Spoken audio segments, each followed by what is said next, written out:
சோம்பேறி சிக்கன் கேள்விப்பட்டிருக்கீங்களோ?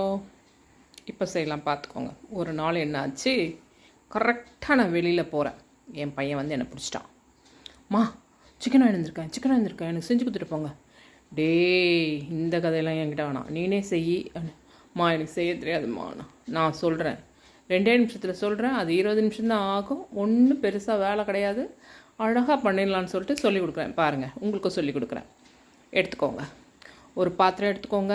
சட்டியாக இருக்கட்டும். அது இந்த சிக்கனை, குழல், இந்த ரத்தம் இதெல்லாம் இல்லாமல் எடுத்து 2 வாட்டி வாஷ் பண்ணி வச்சுக்கோங்க.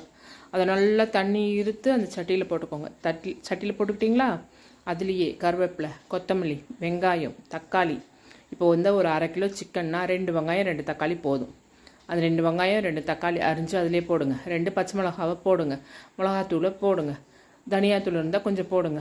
சிக்கன் மசாலா இருந்தால் கொஞ்சம் போடுங்க. அது எவ்வளோ போடணுன்னா ஒவ்வொரு ஸ்பூனு போட்டுட்டு மிளகுத்தூள் கொஞ்சம் போடணும். போட்டுட்டு ஆயில் ஒரு 2 ஸ்பூன் இல்லை 3 ஸ்பூன் விடணும். விட்டுட்டு நல்லா ஒரு வாட்டி கலக்கணும். திருப்பி கொஞ்சம் தயிர், லெமன் கொஞ்சம் பிழிஞ்சிக்கணும். நல்லா கலக்கணும். இஞ்சி பூண்டு பேஸ்ட்டு நல்லா கலக்கணும். அவ்வளோதான். எல்லாத்தையும் கலந்து அழகாக அடுப்பில் ஏற்றிட்டு இன்னொரு பாத்திரத்தில் தாளித்து, பட்டை லவங்கம் தாளித்து இதில் கொட்டிடணும்.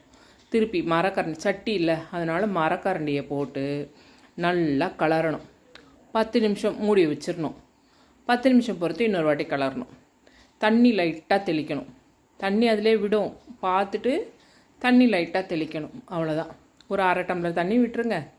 அவ்வளோதான். மூடிடுங்க. மறுபடியும் மொத்தமே 20 நிமிஷம். அவ்வளோதான். கலரி விட்டிங்கன்னா நடுவில் 10 நிமிஷத்துக்கு நல்லா அது தொக்காயிடும். அவ்வளோதான். 1 பாட் சமையல், சோம்பேறி சிக்கன். சூப்பர்ல.